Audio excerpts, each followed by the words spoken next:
So in this example, we're going to go back to the idea of the standard normal distribution that we talked about a couple of videos ago. And we're going to try and find an unknown mean in this particular case using that result.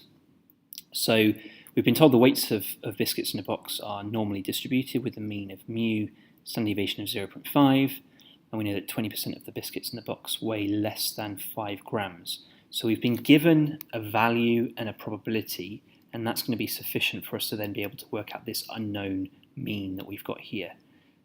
So that's our goal, find the value of mu. As I've mentioned before, sketch it out on a diagram first of all so that you can see what's going on. So what we know is that we've got a mean of mu. We'll put that in the middle. We know that the probability of being less than 5 is 0.2. So given that that's a probability of only 0.2, I know that 5 has to be below the mean, because if it was above the mean, if the 5 was over here, then the probability would have to be more than 0.5. The fact that the probability is only 0.2 tells me the 5 has to be on this left-hand side. So I've already got a bit of insight. I know that the mean is going to be something greater than 5. So I'll be able to gauge whether I've got an accurate answer or not a little bit from that. If we put together the key bits of information now, as always, try and write down what the distribution is that we're dealing with. So we know that the mean is mu, the standard deviation is the standard deviation is 0.5. And we also know now the probability that x is less than 5 is equal to 0.2. So get this information and put it into the standard notation that we want to be using for any normal distribution question.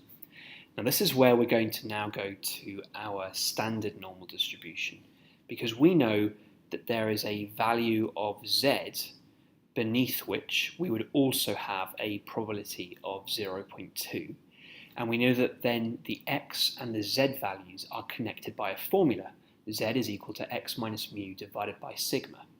So we're going to use that formula to be able to work out what mu is equal to for this particular situation. So we go to our GDC, we can do inverse normal on 0.2, but we're doing standard normal distribution, which means the mean is 0, the standard deviation is 1. That gives us minus 0.842 to 3SF. So what we'll now do is, having found that value and stated that value, we'll put it into that formula. So the z value is equal to the x value minus the mean divided by the standard deviation. If we rearrange and solve, we'll get that mu therefore is equal to 5.42, which, as we said at the start, we were expecting to get a value that was more than 5, but not by a huge amount given the standard deviation is so small at 0.5.